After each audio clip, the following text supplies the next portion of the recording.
Bonjour à toutes et tous, je suis ravie de vous retrouver aujourd'hui sur ma chaîne Le Coin de Perrault pour parler couture.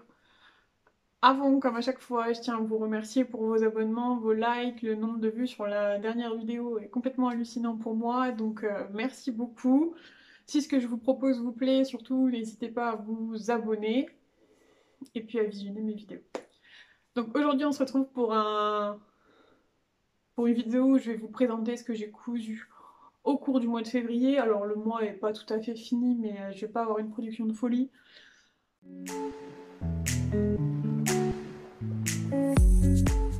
Alors je vais commencer avec les projets pour monsieur. Donc pour rappel, il avait commandé du tissu pour lui chez Dries & Stoffen. Je devais lui faire des t-shirts et des caleçons, ils sont prêts. C'est des patrons que je vous ai déjà présentés, donc je vais essayer d'aller un petit peu rapidement dessus. Le premier, hop, c'est donc le boxer Warren, que je lui fais en taille M. Alors la créatrice a renvoyé il n'y a pas longtemps des mises à jour du patron avec plus, enfin pas plus de taille, mais un petit peu plus détaillé quand même. Je suis restée sur ce que j'avais, ça lui convient, donc je vais pas m'embêter à reprendre une nouvelle taille. C'est un tissu que j'avais déjà utilisé pour lui faire un caleçon, je lui ai fait un t-shirt et il restait encore assez, donc je lui ai fait celui-ci, voilà. J'ai changé, l'autre avait un élastique blanc, là je lui ai mis un élastique gris. Enfin, à force d'en faire, il n'y a pas de difficulté. Moi, ce que j'aimerais améliorer, c'est la finition là. Parce que je trouve que c'est pas très propre. Quand on regarde ceux du commerce, ils cousent des empiècements. Alors, ils les mettent à l'extérieur, eux. Après, j'ai pas pris le temps de trop regarder non plus. Ça, dans ce tissu-là, il restait encore assez de chute. Donc, je me suis fait une brassière tamis. Après, c'est pas des pièces que je vais détailler, hein. Donc voilà, la brassière tamis. J'ai aussi une culotte à finir que j'ai pas finie. En fait, j'aime pas poser l'élastique, je trouve ça excessivement long. Donc dans la commande de monsieur, il restait encore un tissu à utiliser. Donc c'était celui-ci. Bon, il m'en reste 3 fois rien, hein. Voilà. Alors il me reste pas de quoi lui caler un caleçon. Bon, il faut que je vois si j'arrive à me caler quelque chose dedans. Dans tous les cas, il l'avait acheté donc pour faire le t-shirt copain avec l'encolure ronde. Moi, je lui fais en taille M sans ajouter les marges de couture. C'est le même que la dernière fois, hein, sauf que j'ai fait moins d'erreurs. Et du coup, il va mieux, hein. Donc voilà, classique. Au niveau de l'encolure, je me suis pas trompée sur mes repères. Donc là, ça fonctionne, ça ne tire pas en haut et ça vaille pas derrière. J'ai fini avec un point triple zigzag. J'aime bien cette finition-là. Puis j'ai fait pareil aux manches, hein. J'aime bien que ça pique bien le tissu. Et la même finition, donc en bas, aussi des replis d'1 centimètre à chaque fois. Il en est content, j'ai du mal à l'avoir pour vous le présenter. Donc c'est que c'est porté, c'est le principal. Ensuite, j'ai cousu un tout petit accessoire ce mois-ci. J'avais un coussin qui traînait donc au sous-sol. J'en ai fait une housse de coussin. Alors peut-être que si ma collègue passe par là, elle le reconnaîtra. J'avais acheté des tissus chez Ikea donc pendant les vacances de Noël. Hop, je peux vous les montrer, ils sont là. Donc il y avait celui-ci. Bon, l'autre, tu vas déplier, hein. Et donc celui-ci, et je leur avais fait des tote bags. Il m'en restait assez, donc je m'en suis fait une petite housse de coussin pour aller dans mon fauteuil. C'est une housse à rabat comme ça. Et je trouve ça pas terrible en fait parce que ça baille. Alors il faut que je voie peut-être pour ajouter une ou deux pressions. Comme ça ce sera un petit peu plus bloqué. Bon. Là c'est plus en décoration donc c'est pas très gênant mais bon. J'ai des chiens qui viennent, qui grattent. Alors autant la housse elle va résister, autant quand ils arrivent à ça, ils vont mettre 3 coups de patte et j'aurai de la neige partout. Voilà pour les accessoires.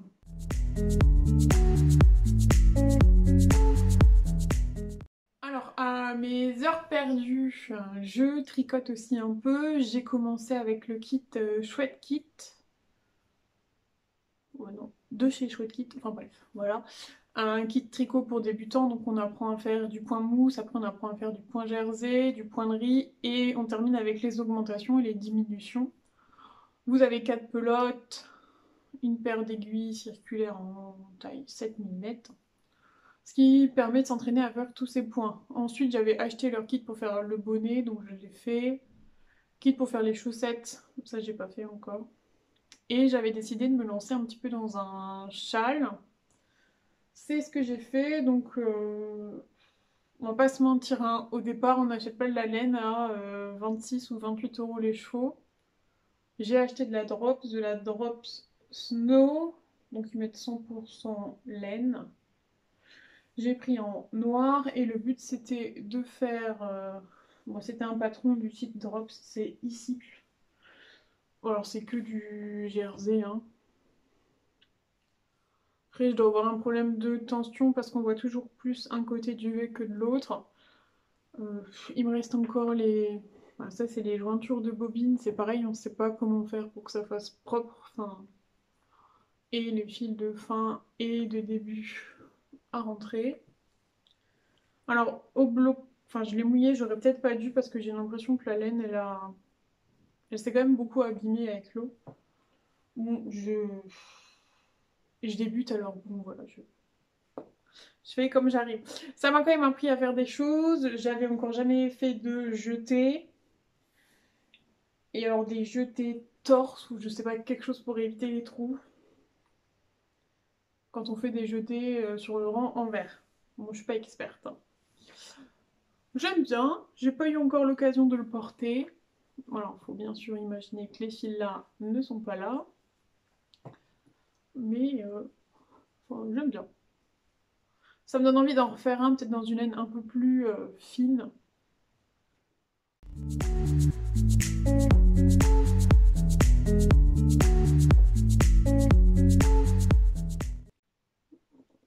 Et le tricot, j'avoue que c'est quelque chose qui me plaît quand même beaucoup.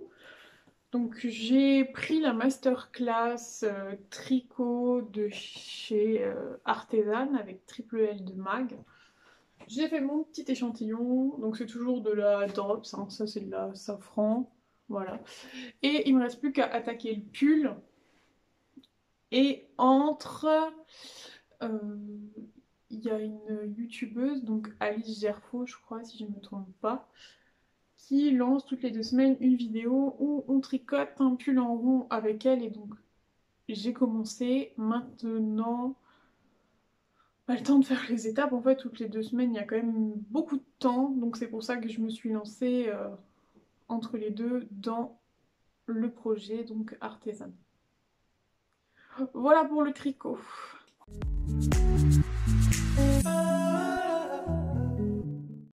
Au niveau de la couture, j'avais envie de faire un pull un petit peu pour accompagner mes robes de printemps et donc j'ai choisi de me faire le sweat ondé de chez Direndo.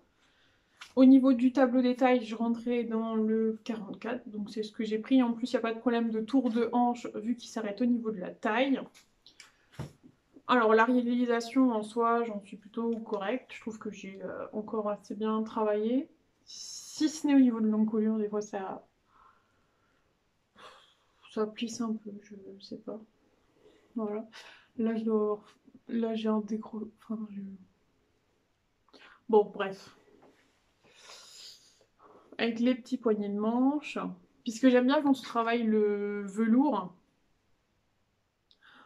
c'est que même si nos trucs sont pas raccords à 100%, enfin, ça se voit presque pas, quoi. Je crois que sur celui-ci, ça se voit un peu plus. Non, même pas. C'est bien, on dirait qu'on fait de l'excellent travail hyper précis, alors que je pense que c'est juste le volume du velours qui donne cette impression-là. Ça, je vous avais présenté ce tissu dans un haul précédent, hein. Je l'ai acheté chez Dries&Stoffen. Et puis vous avez un resserré à la bande de taille. Donc je me suis dit que sur des petites robes de printemps, ça pouvait être sympa le matin de mettre un petit pull plutôt que de mettre toujours ma même veste en jean, ça changerait un peu. Le souci, c'est que l'encolure, là, est beaucoup trop profonde par rapport à toutes les robes que je peux avoir pour l'instant. Donc soit il faut que je me refasse des robes, soit ben, je peux pas le porter. Et j'ai un autre souci, c'est que enfin même sur le cintre, hein, ça se passe comme ça. J'ai les épaules en fait, quand je le porte, qui vont être derrière, vous verrez sur le petit film après. Ce qui fait que j'ai beaucoup beaucoup de tissu dans le dos. Et j'ai l'impression que j'ai pas assez de tissu sur le devant. Ce qui fait que j'en suis pas réellement satisfaite et je vois pas ce que j'ai à modifier pour que ça aille mieux. Peut-être rallonger devant. Alors le fait que les coutures d'épaule se placent mal, je sais pas vraiment à quoi c'est lié. Parce que je me dis même si je rajoute du tissu devant, peut-être ça fait plus de poids, ça revient, je sais pas. Donc la pièce me plaît, mais une fois portée, ben, j'en suis plus aussi satisfaite que ça. Je suis triste parce que le tissu est vraiment tout doux. Mais bon, c'était le mois des déceptions, je crois.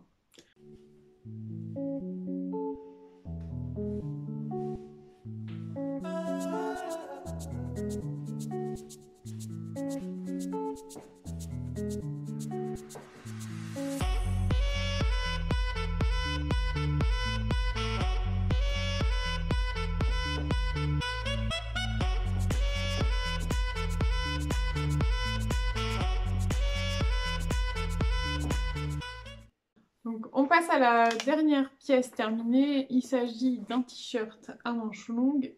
Et comme j'avais le livre Coudre le stretch, je me suis dit que j'allais l'exploiter encore une fois. Donc j'avais déjà fait un suite. Et là je suis partie sur le modèle Briac. Bon, vous avez de multiples possibilités. Moi j'ai choisi une des plus simples. Hein. Encolure ronde, celle qui est dessinée d'office sur la planche patron, avec des manches longues. Et au niveau de la longueur, j'ai pris la version longue. Et je trouve que c'est pas très long déjà, donc voilà. Au niveau de la taille, dans le livre là, je pars sur la taille 44. Le tissu que j'ai choisi, c'est un tissu donc, que j'avais dans mon stock de chez Benitex, donc du jersey de viscose, il me semble que c'est donc avec les petits ananas. Le tissu avait des problèmes de trous, donc je voulais en faire au départ une robe, ça passait pas.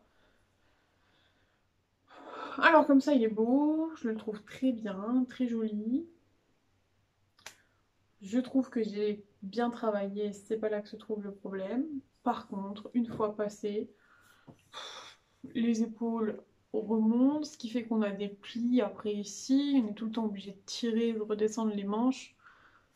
Je trouve les manches aussi trop courtes, et c'est la deuxième fois que je fais le modèle, et enfin, à chaque fois on est obligé de faire une phase d'adaptation.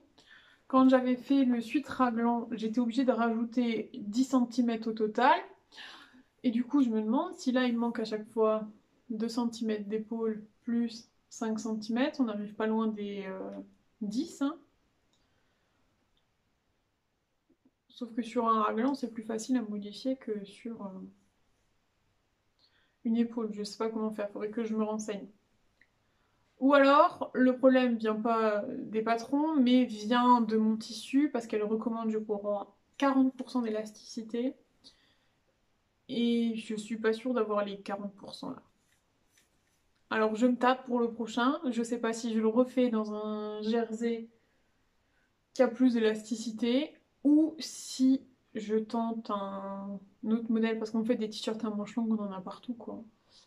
Notamment, j'ai bien envie de tester le plantain de chez Direndo. Donc, après, ça m'embête d'avoir un livre que j'ai payé, alors celui-là, je crois qu'il fait 25, non? C'est ça, 25 €, et d'avoir exploité qu'un seul patron à l'intérieur.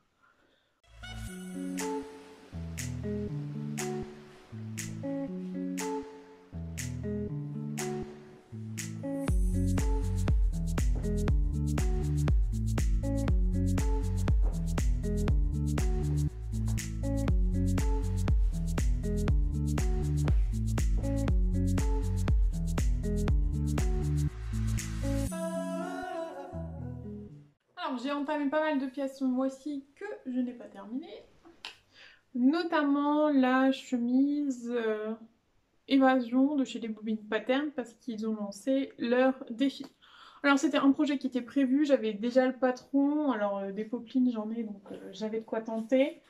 J'ai commencé, voilà, dans ce magnifique tissu que je ne peux plus voir en peinture.